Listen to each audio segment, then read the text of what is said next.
Comment ça va tout le monde? J'espère que vous allez tous très bien. On se retrouve pour une nouvelle vidéo sur la fameuse vidéo du plan de tour de cette fin d'année 2024. Il va se passer pas mal de choses dans ce plan de tour, parce qu'il va être un peu spécial, il va pas être comme d'habitude, parce qu'on va tout simplement nettoyer entièrement la chambre de culture. Il y a du boulot, vous allez voir, donc on n'expliquera pas les plantes de la chambre de culture vu qu'il y en a plus du tout. Mais par contre, on change pas les habitudes. J'ai quand même des plantes qui sont saines dans la reptile room, donc on en parlera tranquillement. Donc première partie de la vidéo, on nettoie la chambre de culture entièrement. Comme ça, elle sera parée pour accueillir des nouvelles plantes l'année prochaine. On va tout recommencer à zéro parce que j'ai eu beaucoup trop de problèmes, surtout avec les parasites. Donc maintenant, je saurai comment les traiter et surtout m'y prendre à temps parce que c'était vraiment la galère. Et deuxième partie de la vidéo, on parlera un peu de mes quelques plantes de ma reptile room.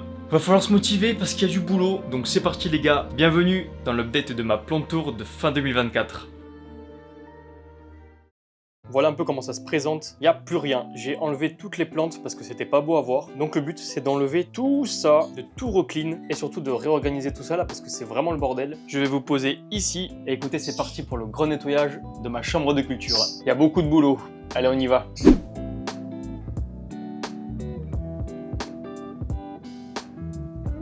Les seules plantes que j'ai pas enlevé, c'est ma mousse, regardez-moi ça comme elle est belle, très beau vert. Et là pour le coup, on va tout enlever. Vous voyez, je vous ai pas menti, dans la reptile room tour, il y avait vraiment une souris, hein. Elle était même allée dans la chambre de culture, elle m'a tout grignoté le polystyrène, c'est trop grave. On passera un coup d'aspirateur après. Putain, il y avait de l'eau depuis tout ce temps dans l'arrosoir. Oh la dinguerie. Et là encore, je vois, il y a plein de petits insectes de merde. Ça va dégager, mais très fort. Putain, la souris, elle m'a tout rongé le sac. Oh. Regardez, il y a plein de substrats par terre. Oh, j'ai trop la haine. Elle m'a quand même bien niqué plein de choses. On va essayer d'enlever ça pour voir un peu les dégâts. Ah ouais, putain, je suis dégoûté. Elle m'a fait plein de trous là en fait. Génial. De toute façon, je vais passer un bon coup d'aspi après. Ça va être vite réglé. Il y a même des papiers qui étaient vides. C'est vraiment un bordel. C'est trop grave.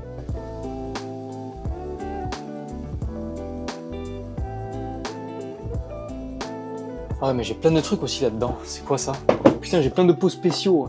Je les ai jamais utilisés. Faudrait que j'essaye un jour ça. Bon là, objectif c'est passer un aspi de partout. Non mais il y a même une blatte Red Runner là-bas là. Pouah, mais c'est vraiment la jungle dans ce truc en fait. On chope ça et on va sortir le tabouret. Peut-être que je le remettrai plus tard. Mais pour l'instant, ça ne sert à rien. Là c'est gros coup d'aspi.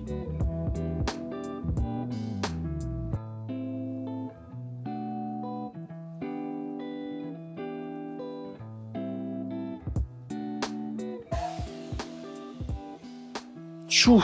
Maintenant que j'ai passé le plus gros de l'aspi, je vais utiliser une éponge pour un peu décrasser tout le sol parce que je vois qu'il y a quand même pas mal de choses un peu dégueulasses. Je vais enlever le plus gros. Là, le but c'est de vraiment clean le principal de la chambre de culture et en off, je le ferai encore plus poussé pour qu'elle soit vraiment carrée pour l'année prochaine et qu'on puisse accueillir enfin des nouvelles plantes. Et là, cette fois-ci, on sera pareil pour les parasites. Ça va pas être la même, moi je vous le dis. Allez, on y va.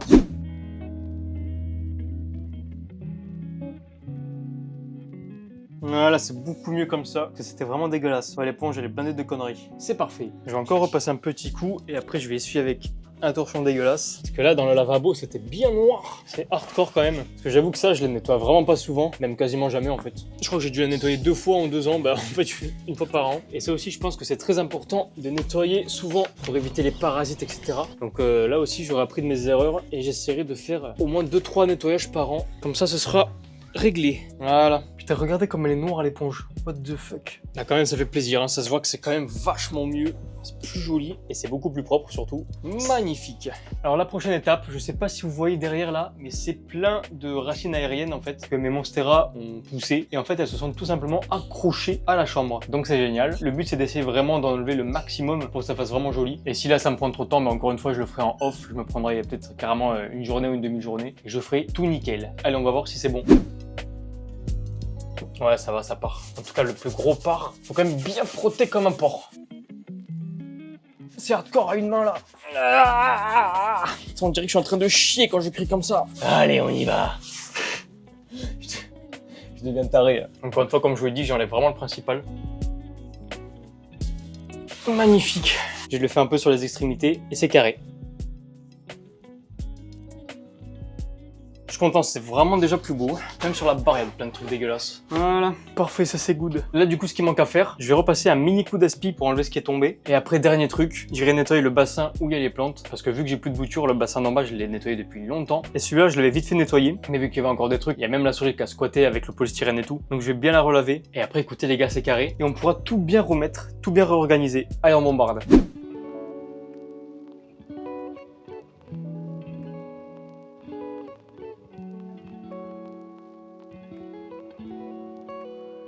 Ah ouais d'accord, bon bah je vais quand même nettoyer en bas, parce que comme vous voyez il y a une très belle tache, super. Alors on en profite aussi pour nettoyer tout ça du coup. Voilà, il y aura moins de traces. Hop là.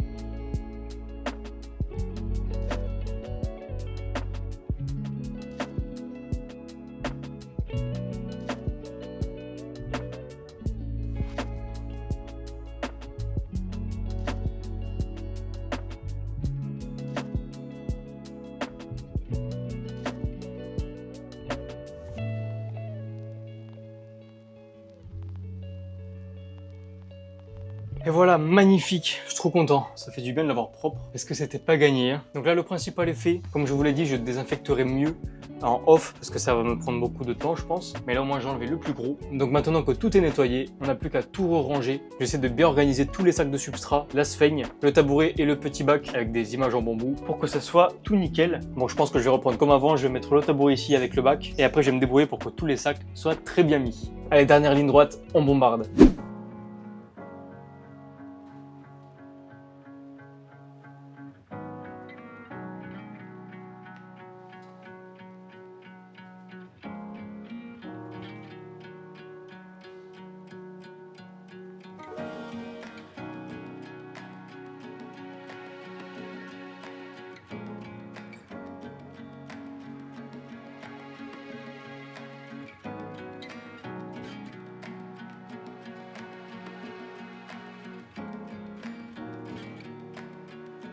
Ok nickel, maintenant pour terminer, on va placer tout ce qui est substrat et autres espèces organiques. On va commencer par tout ce qui est sphaigne et mousse. Ça va pas bouger, je vais le laisser là-bas. Voilà, j'ai tout bien préparé, on n'a plus qu'à le mettre là.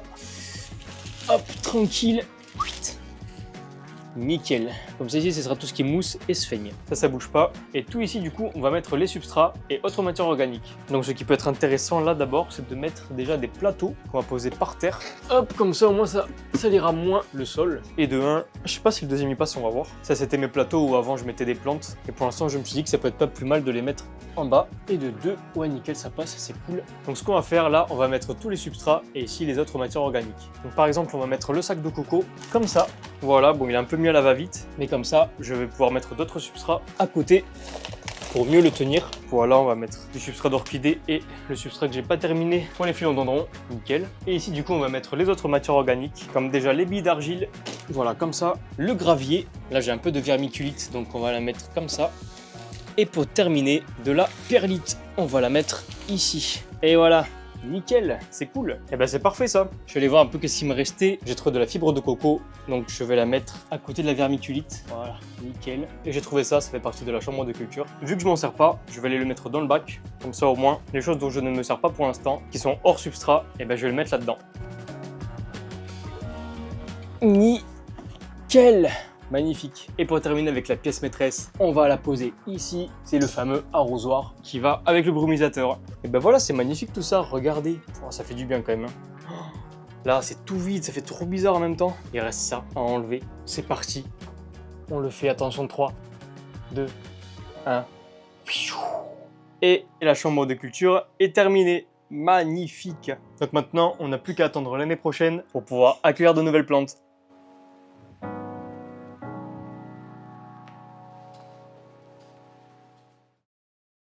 Maintenant qu'on a bien nettoyé la chambre de culture, écoutez, je vous propose directement de passer à l'update de mes plantes de ma Reptile Room. Vous allez voir, il n'y a pas beaucoup de plantes, mais celles-ci, ce sont les survivantes de la pièce. Comment va la bouture de mon Monstera Minima du terrarium de Tao? Regardez la taille qu'elle fait, c'est abusé, elle atteint même le plafond là-haut. Elle continue aussi de pousser sur les lianes du petit parcours de Tao, c'est abusé comment ça pousse. C'est la seule plante qui n'a jamais été démontée par les parasites. Je suis content parce que ça m'aurait vraiment fait chier de la perdre. Ça rajoute vraiment un petit côté jungle dans la Reptile Room. Et en plus Tao, des fois, il se balade dessus, donc ça lui fait un peu plus de surface d'exploration. Je m'en occupe de la même façon comme d'habitude. Pendant l'hiver, il n'y aura pas d'engrais, mais j'en donne une fois par mois, du printemps à l'automne, comme en général tous les filles en donneront. Et ça marche très bien parce qu'elle pousse nickel. Voilà un peu pour cette plante, elle est vraiment magnifique. En parlant de Monstera Minima, j'ai encore ici une nouvelle bouture où vous voyez, elle a un peu plus de mal à pousser parce qu'il y a quand même moins de lumière. Et je voulais vous montrer l'exemple d'une pousse moins performante. Quand ce type de feuillage apparaît, donc en fait la feuille n'est pas découpée, et bien ça veut dire que soit elle manque de lumière ou soit elle manque de nutriments. Moi je pense que je vais la rempoter parce que le substrat il est vraiment pas ouf. Et peut-être que je le rempoterai aussi dans le grand Monstera Minima vu qu'il y a de la place dedans. Je verrai bien. Mais voilà, je vais essayer de la faire pousser un peu plus parce que c'est quand même dommage d'avoir des feuilles qui ne sont pas découpées.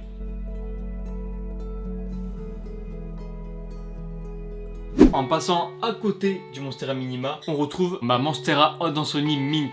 Et vous allez voir qu'il n'y a plus de mint. Voilà. En gros, voilà la tête de la plante. Cette plante a été vachement parasitée. Il y a eu un long traitement et ça n'a jamais marché. Ça marche que maintenant et encore. Elle a été vachement attaquée par la cochenille surtout. Et j'ai dû la refaire pousser à partir de nœuds qui s'étaient incrustés dans le tuteur. Donc voilà comment ça se présente. Celle-là, je pense que je vais la couper et que je vais faire des nœuds. Comme ça, j'essaierai de la refaire pousser. Mais je pense pas que ça marchera quand même. Mais bon, vaut mieux tester. Elle continue à faire des feuilles. Mais il faut très souvent la nettoyer parce qu'il y a de la cochenille de partout. Donc si ça marche, je la remettrai dans ma chambre de culture. Et si ça marche pas, je verrai bien ce que je fais d'elle. Donc voilà pour ma Monstera Adansonii Mint.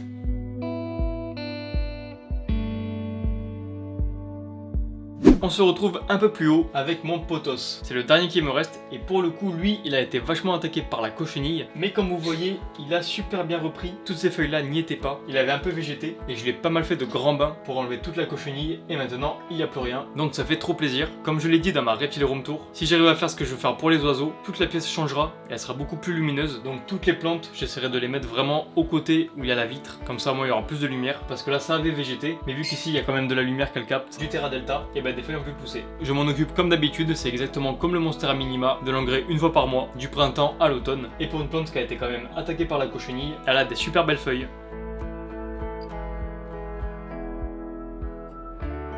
À côté de mon pothos, on peut retrouver ici mon Sonapsus pictus. Celui-là, il a vachement poussé. Il va du terrarium de la menthe jusqu'au terrarium de la dendrobate. Donc ça pousse quand même pas mal. Cette plante, pareil, n'a jamais été attaquée par les parasites. Donc ça fait plaisir. De mémoire, je l'ai pas nettoyé pour de la cochenille ou autre. C'est quand même assez résistant les Sonapsus. Et c'est quand même super beau. Donc j'essaie vraiment de m'en occuper un maximum. Pareil comme le pothos. Si j'arrive à bien faire la pièce comme je veux, il aura plus de lumière et pourra encore plus se développer. Donc j'ai très hâte de voir ça parce que ça peut être super beau. J'avais fait une bouture dans la chambre de culture. Et je l'ai donc mélangé avec la plante mère. Même si le pied, il paye pas de mine, on voit quand même qu'elle fait pas mal de tiges avec des feuilles, donc c'est vraiment cool, ça montre qu'elle grandit bien quand même.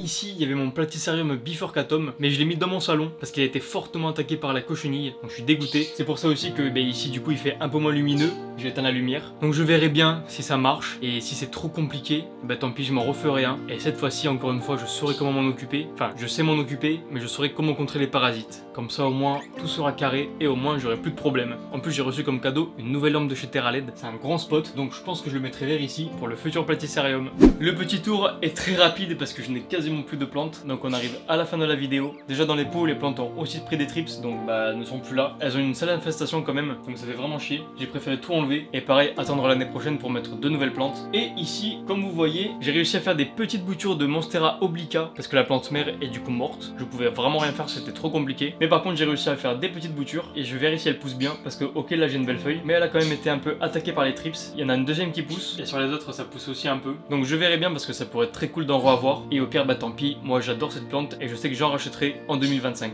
Donc voilà pour les pots et les petites boutures d'obliqua. Et on termine du coup ce plan de tour avec mes petits cactus qui eux vont super bien. C'est déjà cool que les parasites n'attaquent pas ces plantes parce que ça m'aurait vraiment fait chier de les perdre. À l'œil nu, je trouve que mon Echinocactus a poussé un peu, donc ça fait trop plaisir. Et le Gymnocalcium commence à avoir encore plus de variegation. Merci les lumières de chez TerraLED parce que ça fait vraiment un gros taf dessus. Et par contre pour le coup celle-là, c'est les seules plantes que j'arrose beaucoup moins que toutes les autres. Par contre je leur donne aussi de l'engrais une fois par mois, mais l'arrosage ça doit être à peu près toutes les 3 semaines. Donc c'est vraiment pas pareil que les autres. Je pense que plus tard je ferai grandir la collection, surtout de cactus un peu rares avec de la variegation, parce que je trouve ça vraiment magnifique.